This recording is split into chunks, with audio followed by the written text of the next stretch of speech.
What's going on? Boys, thanks to our patrons and Fiverr customers, subscribe to our Patreon free for behind the scenes stuff. Arm yourselves, life stuff.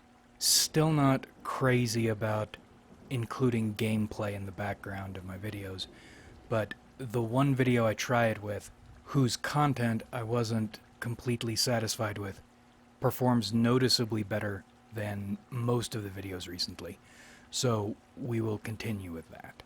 And this video might be a two-parter, but we'll start with what's on the tin, what the title is. Man-woman relations are in a weird place.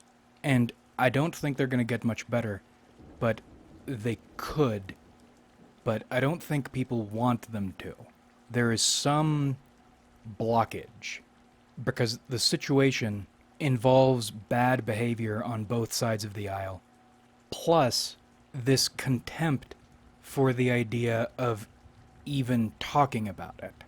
And I don't just mean avoidance, I mean hostility to the idea of trying to work these things out. And that's the part that confuses me, or there's something going on there that will ensure this situation never improves. And on each side, in total 4, there are 2 reactions I see to the possibility of broaching the topic. On the men's side, you have the one camp that hates women completely, everything is their fault, and in the same way we're seeing now with Israel, which, not the biggest fan, but I've been talking about this. I think they're getting set up to be a patsy for whoever's really in charge. Because anytime you get anything that soaks gunfire, all gunfire, a boogeyman, you should be suspicious. But anyway, for this camp of men, women are Israel. Scapegoat.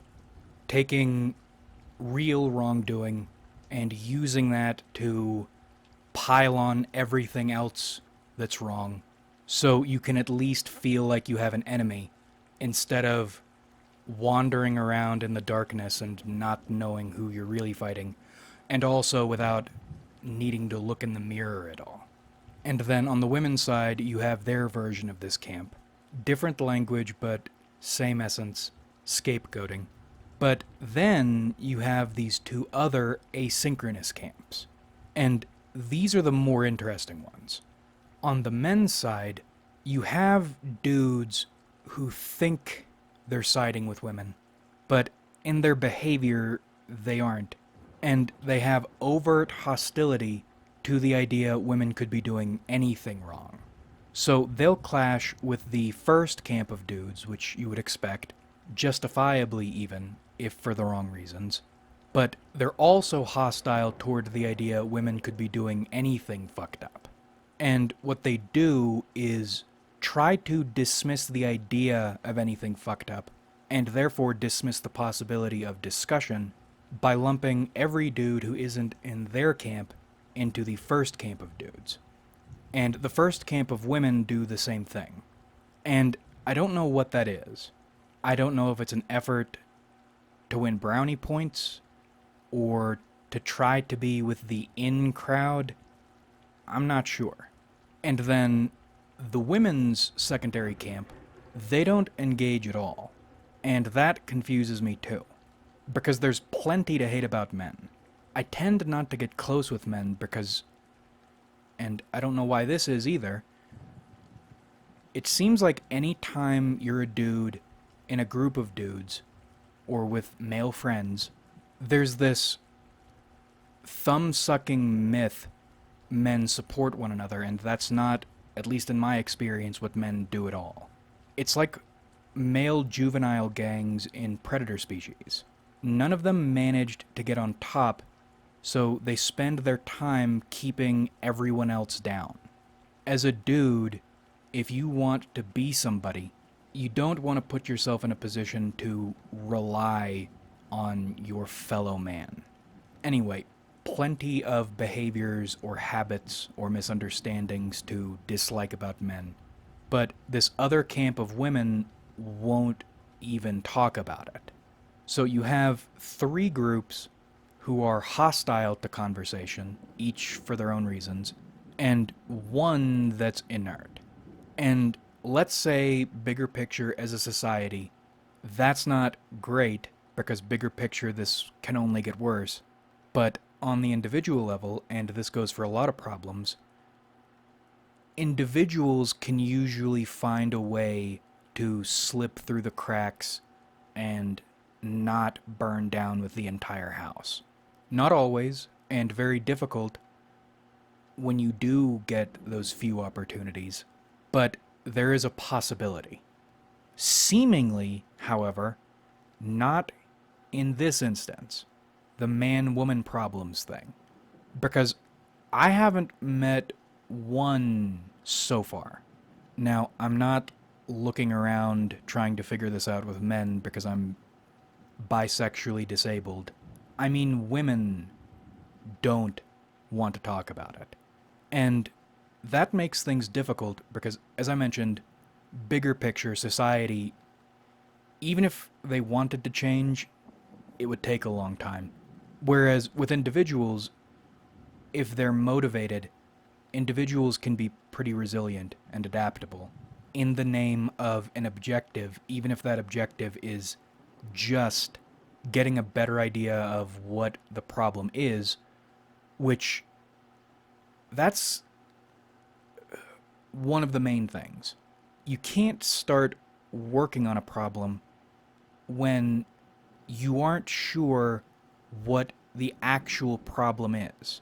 I'm sure we're having these problems because of some misapplication of masculinity and femininity, and identifying the correct problem or problems on their own would be like threading a needle underwater. Very uncomfortable too, because most people, change is painful. Most people don't want to change anything, me included. But that is intensified 100-fold when what needs changing is something that feels natural to you, to the point it can feel impossible or worthless. But if there's an issue, hiding from it isn't going to fix it, and certainly not hostility toward the idea of trying to fix it. Surgery needs to start happening on an individual level. Do you expect this problem to correct itself and then deliver itself to you? If you do, why hasn't that happened yet? And how long are you willing to wait on it? We won't be young that much longer. And on top of that, I don't understand, even if you don't want to try to solve the problem, I don't understand why people aren't interested in learning about the opposite sex. What do men and women think about one another outside the popular talking points? What's being assumed? What's being misunderstood? Why? And it's painful to me, this hostility toward the investigative part of it, because in my experience, and this is why I focus on research gathering as much as I do, the clearer a picture you have, the more the solution begins to feel obvious. You don't have to go hunting for it. It comes to you the more information you gather, even if it's a painful conclusion. And forget even thinking about change or adjustment or anything. It's like people feel threatened by the idea of explaining themselves. And not even to justify, but describing what you think, why you think it, or the way you think. And maybe that comes partially from this social media issue, or social media attitude, by which everyone needs a detailed, peer-reviewed explanation to justify anything they do. That's irritating. That can be intimidating. But One of my we need a Patrice O'Neill quotes book, Saint O'Neill.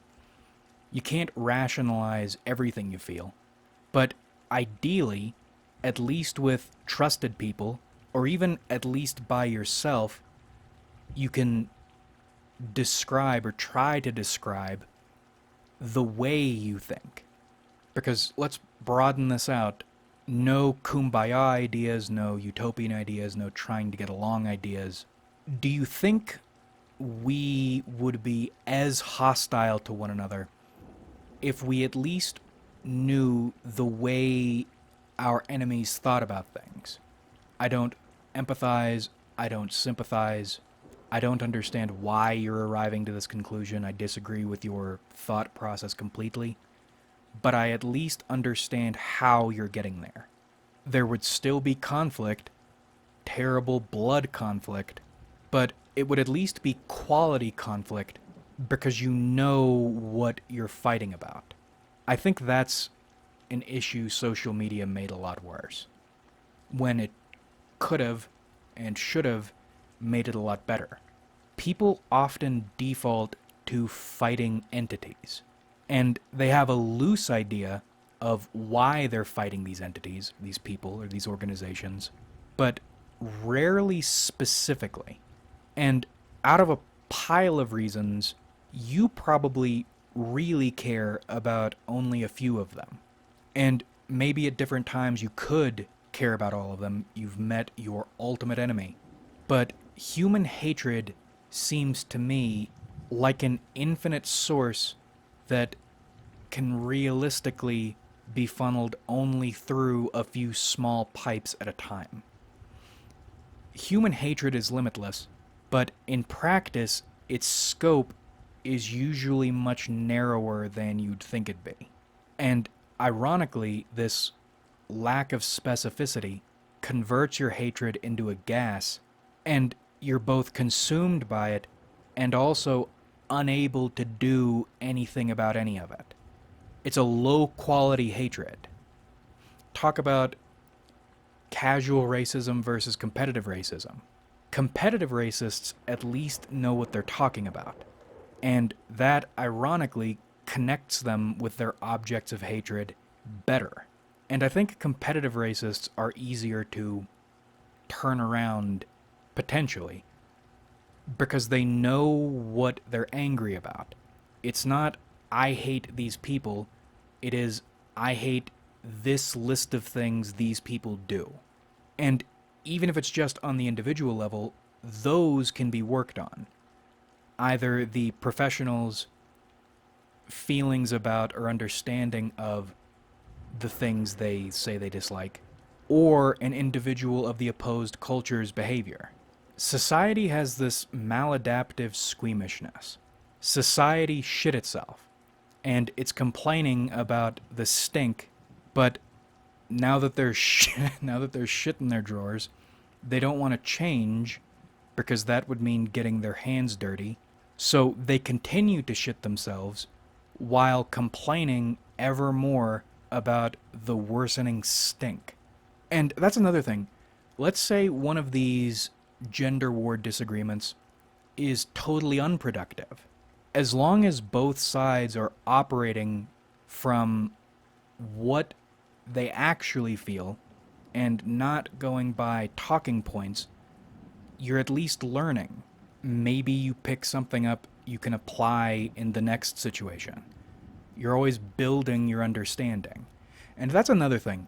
We live in an era in which everyone is trying to IQ flex on everyone else.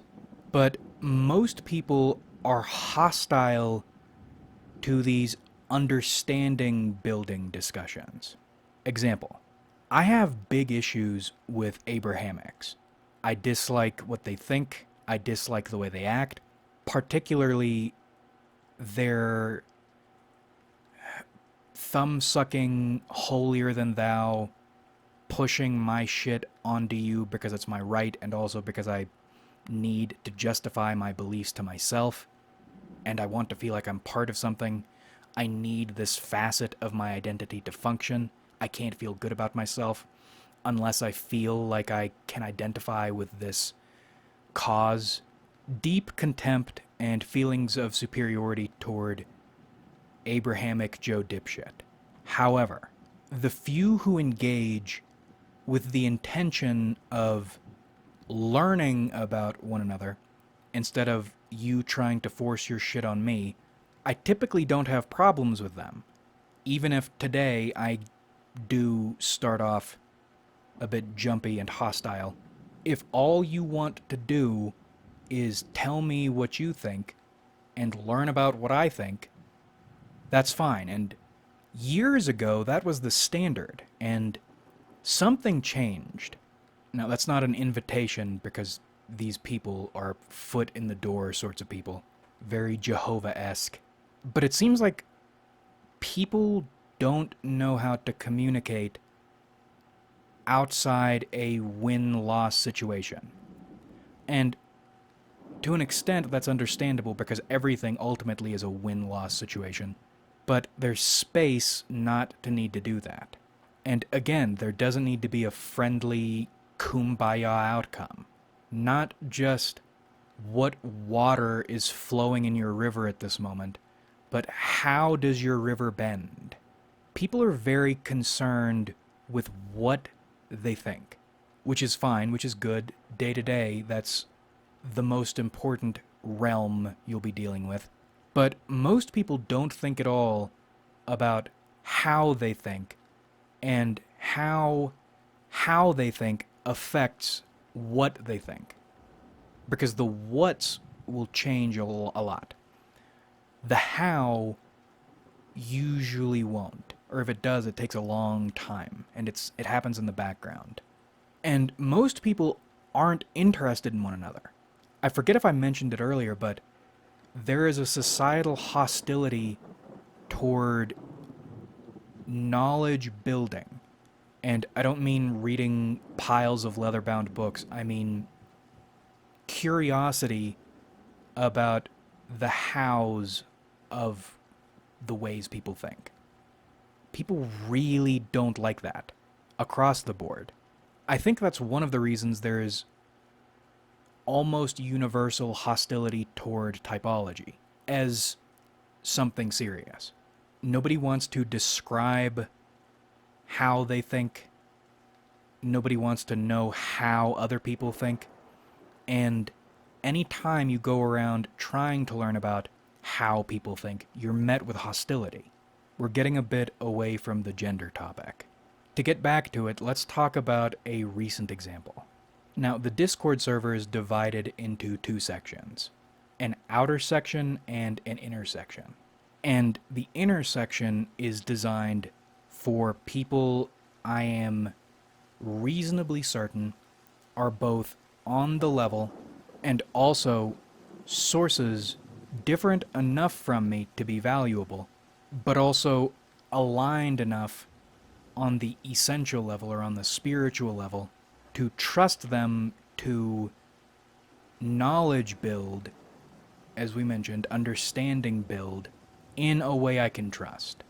I might pose a question in the outer section to survey what people think, what the general vibes are, and then I'll ask more specific questions in the inner section to see if there's something important I'm missing, or a change I should adopt. And for me, that's a big deal. Rarely do I ever trust another person's insight or understanding over my own when it comes to making decisions or making changes. Because for me, it's not enough to trust the information. I need also to trust the source it's coming from, if I'm going to change my mind or change my methods. Now, one of the women in the inner section was responsible for a number of positive changes. Thoughts I wouldn't have thought alone, changes I wouldn't have made alone. And very different people disagree on almost everything. But her vibe was in the right place, and she had some good, useful insights. Now, over time, I get the impression she wants me to react to her romantically because she's not acting the way women around me, even women I get along with or am allied with, act. We talk we've talked about it a number of times over the years. Heartbeat sounds. Why as an EMT should you always listen to a patient's heartbeat? You aren't a heart doctor, but you listen to thousands of hearts. You learn how a heart is supposed to sound. So, when you encounter a patient whose heart sounds wrong, sounds away from the norm, you might not know what's going on, but you know something's up. And that's something you can tell the hospital. So I thought either she's coming on to me or she's gunning for something because she's doing things unmotivated women don't do. Examples: being very overtly sexual. What would you do if I did this type shit? And you learn to register that as a potential attention thing. But more, she made sure I didn't interpret anything I might interpret as hostility, or in other words, concern for the way she's being received, gives actual good advice occasionally, both in words and in actions, which is clever. And on top of that, not liking when other people are getting my attention. Something is happening. And I felt bad because I wasn't really engaging sexually. And with how many things we disagreed on, I didn't want to offend. I'm staying detached because even with everything that happened last year, late last year, I'm reserved about engaging sexually seriously in that vulnerable way because it's humiliating miscuing at your most vulnerable because you end up feeling like an idiot and an undesirable idiot who believed he was desirable. That's something you have to deal with at times, but that's two barrels of double-aught buck you don't want to walk face first into, especially after you'd already done that not that long before. Which I still think something fucky was going on there, but it doesn't matter because the end result is exactly the same. Dumb and small. But at the same time, she was ramping it up, so I asked. It seems like this is what you're doing. Is this what you're doing? Because if it is, then I'll engage, but I want to make sure so I don't do anything stupid. And then she said no and insinuated I was gay.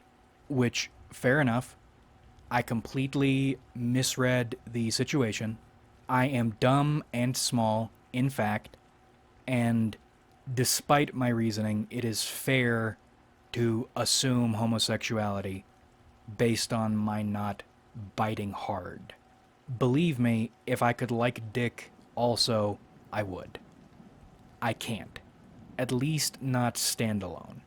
Now, one of the things Saint O'Neill talked about was the way women use sexuality when they're on attack mode because they can hurt an arrogant dude's ego by luring him in and then denying him sexually. That happens. It's worse when they do it to a sub 5 guy because that's not even quotes morally justifiable. That's pure meanness.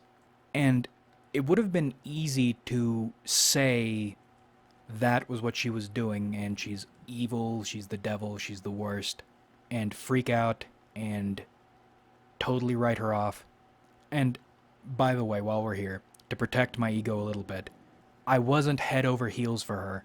It was more she was forward enough and making herself a good enough option via this advice or support route. I both don't want to offend or be inconsiderate of her feelings, and also don't want to throw away the possibility for something that could grow into something nice, a very nice seed. Anyway, because she had been such a good seed, And that's another thing. When women are luring you in to hurt you that way, the way we described earlier, most of them don't have the capacity or the interest in playing the long game. So they'll come on strong sexually immediately and try to knock it all out in one fell swoop. And when I say one fell swoop, it'll be very brief. Not one day, but very brief. She was doing all this other stuff and being a help. So I decided to ask what was going on. Because if she wasn't trying to fuck with me, then this is embarrassing to me, but that's not a reason to throw away this support confidant thing. It is a hostile world out there, and when you meet people you think are on the same frequency, you want to hang on to them. Not to the point a person becomes irreplaceable to you, because the only way you can keep control of your life, as much as you can anyway, is to be willing and able to burn everything down with the understanding you'll be able to build another thing. That's the only way I've found to keep control of anything. Be willing to lose it all. Not because it's unimportant to you, but instead because you know you can get another thing. Beware dependencies, or people trying to back you into corners. That's how they control you. And control, if you allow it to happen, lasts a long time, and every day you allow it to continue, the harder it becomes to do anything about. Anyway, I asked her, these are the things you were doing. These are different from what people normally do. So if you weren't coming on to me, then what was the goal doing this much with this intensity? And it was like a switch flipped. Immediate hostility. Where before measures were taken not to offend, now she's taking issue with a number of things. Issues which she used to dodge the initial question, push her on the original question, and at this point still trying to remain relatively neutral because I don't have hostility for her, wouldn't answer, wouldn't describe her thought process or why she was doing what she was doing. So then I pivoted to the issues she brought up, and she wouldn't explain those either. First, she mentioned not engaging with other people because everybody else is afraid to say anything because I'll ban them. On one hand, yeah, if this is a nation, I want a very select sort of person in my nation. But once someone's passed the vibe check, you're good. And I think the vibe check, that boils down to being on the same team, being forward if you have something to say, and then also participating in the understanding building. And we have that outer section for people who haven't completely passed the vibe check. Yet, in some cases. And this is getting to where this segment of the video connects up with the first section of the video. Not just women do this, but women do it a lot. When women don't want to answer a question, they will try to make you justify yourself about something to throw you off the scent. But here, in her case, she didn't make efforts to communicate with anybody else outside the most limited communication with one of the captains, let's say. And she was hostile toward one of the cool people who tried to get into a conversation. Little nippy hen-pecking behavior. And then the other issue, the server is not lively or warm or welcoming enough, which that's one, you know when something is shit. If you're around this long and you're maybe at first you could somehow click the link past the in all caps, I am not your friend, and somehow maybe expect positivity or warmth or acceptance or tolerance, whatever. But I would assume most people coming in have an idea of what they are joining. But if you're around for any amount of time after that, how do you get it confused about what this is or what it's supposed to be? Yes, this is a weird, hostile, researchy community. Yes, I intend it to be that way. And what I pushed on was, why would you think it should be anything else, or why I would want it to be anything else? And she didn't answer that either. She didn't answer anything. She did the woman infantilism lockup. And this is a thing women do whenever they are pressed, not permitted to go on in this soft power, maybe, maybe not, will they, won't they, shit. Women control people in 3 key ways. And by the way, if you think what I'm saying is not the complete picture, or there's a misunderstanding, or there is a perspective I'm not seeing, it would be cool to know that. But in the absence of any insight, I'm going off only what I have, only what I can come up with, only from one point of view. Give me insight into what I am looking at and dealing with. The one thing I can't stand is people who hear something they dislike and then say it's all false. You're not going to change any minds or build any understandings that way. You look up in the sky, you see the sun. We can go back and forth about what we're looking at, but you can't deny that we're looking at something. And that's what a lot of people do. That's one of the reasons I can't fucking stand INFJs. They will deny wholesale. You'd get further saying, this is what you're talking about from the other point of view, rather than, that is totally false, fuck you. Okay, now here are Skimmerlit's 3 ways women control you. First and foremost, they convince you they can be reasoned with. They might spend a long time doing this, but what women will do is they will get you hooked on this idea of your ability to communicate with them in a reasonable and productive way. So, when they decide to be unreasonable, they can whip the shit out of you verbally or emotionally and expect you reasonably to stay there and take it because you believe something is wrong with you or there is a miscommunication going on, but there is some reason right now you aren't able to communicate because you were, and usually are, able so well to communicate. And women can communicate effectively and reason, which is shocking after you experience this a few times.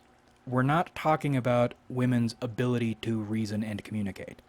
We're talking about the way they use this standard as a way to make you take beatings.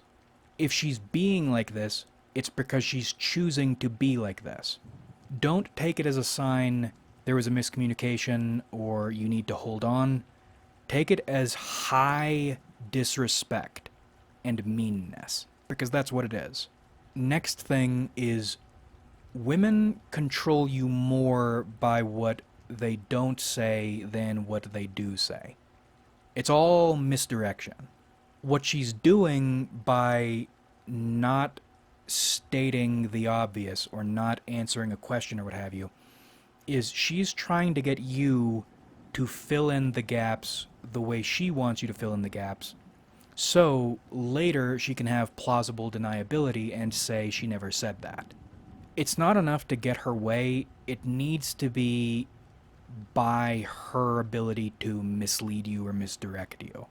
And the last way women will control you is by, over time, disrespecting you in small ways and seeing if you will let her get away with it. The goal being to build up your excuse calluses. How many excuses will you make for her? Up to a point she will massively disrespect you, reasonably expecting you to let her get away with this. And if you let her get away with this massive disrespect, then she has you. You're pimped. You got punked. And that's why, not just in relationships, but also in all situations, you deserve what you tolerate. And in life, there is work shit I hate tolerating. The reaction to that is not to get better at people shitting on you. It's to do something about it, even if it takes time. How the 7 beautiful virtues. How long will you allow your pride to get shit on like that? And that goes into these lower stakes interpersonal situations.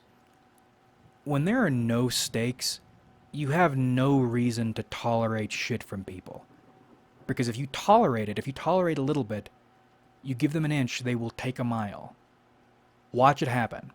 Give someone a chance or make an excuse for them, and then that's all you'll ever be doing for them. Anyway, back to this woman. Locks up, refuses to answer questions, and starts doing this other thing women do when they are used to getting their way. And this is usually a consequence of attractive women or women who have figured out how to pump their SMV in other ways. They regress into infantilism, yes, but they also start doing crazy person shit. Like, they start acting actually insane. They'd rather lose their mind than be responsible or accountable for something. And although we're in this section and we have a little bit of levity going on, that's when you really need to pay attention to. If, when confronted with accountability at all, even in the slightest, a woman starts acting wacky, get out of there. Immediately. Hating accountability, sure. Misdirection, sure. Gaslighting, sure. Going nuts, no. Absolutely not.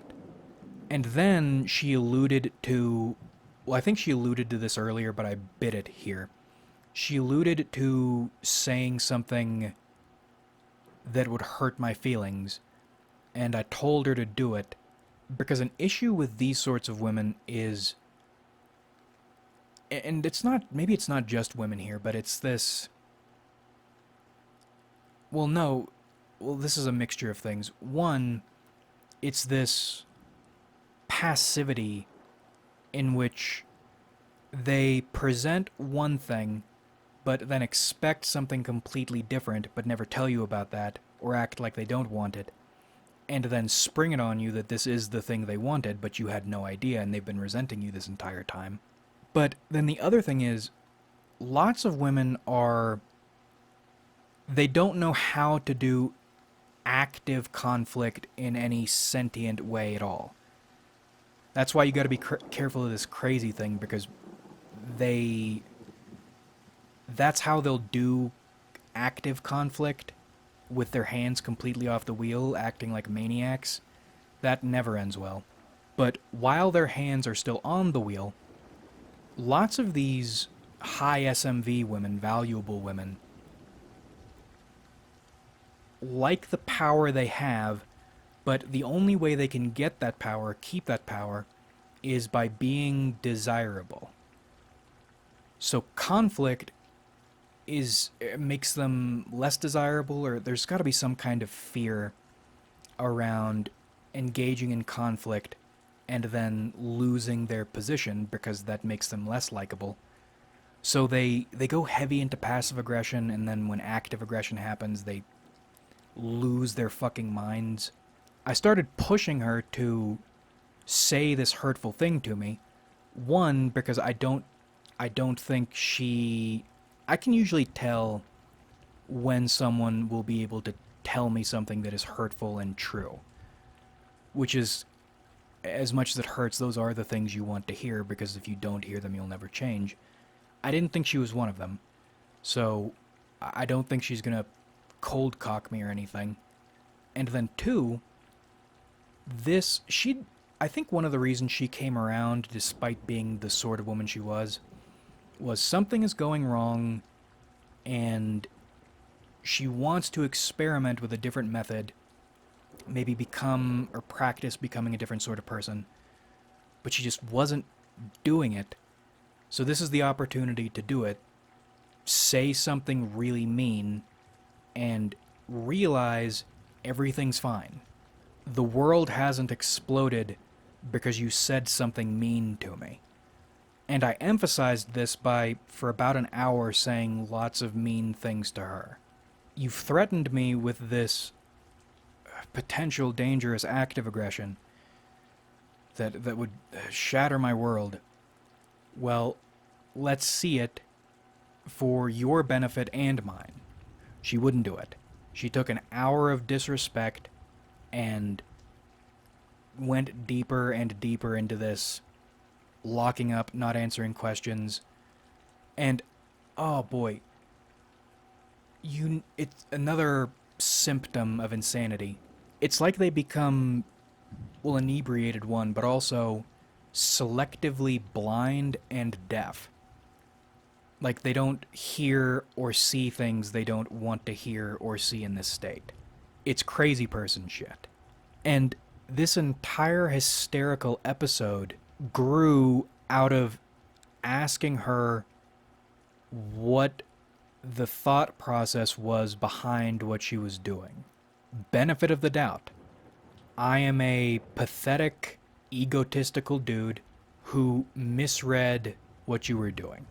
However, you are behaving differently from the way most people behave, so please tell me what you're doing or why you're doing it, so I understand what your goals are, your thought process is, so I don't misread anything from you, or maybe from anyone else, in the future. And then it ended in a psychiatric hospital situation. I still have no idea what her game plan was, or why.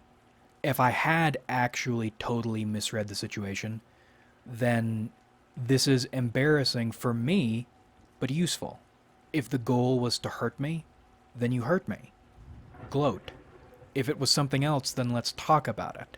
That was a fast implosion, and a vaginal sort of implosion. And maybe I'm misreading the entire thing, all of this, implosion included. I don't know, and I guess we'll never know, because that's not something anyone can talk about, anyone wants to talk about, or anything anyone will permit anyone to talk about. People's fucked up behavior has a lot to do with their sex. On the basic level, on the hormonal level, and also on the experiential level, going through life living this way, the assumptions they create. I want to know what's going on so we can deal with it better. Fewer meltdowns for women, fewer meltdowns for men, fewer misunderstandings. But when you make conversation impossible, people will come to their own conclusions. And that's not ideal for anybody, because while one of these totally independently drawn conclusions might function as a tool for dealing with the world, it's the difference between a stone-napped axe and a steel axe. The steel one, more sophisticated, better quality materials, will do that same job a lot better, and it'll last a lot longer. And it's also evidence of a more sophisticated civilization. But we live in stone axehead land. But I think we'll cut it here because we aren't making any progress, and we won't make any progress. It's an unfortunate state of affairs. Societally, and individually.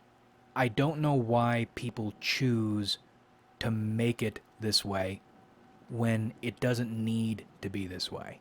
Like if you enjoyed, subscribe if you haven't.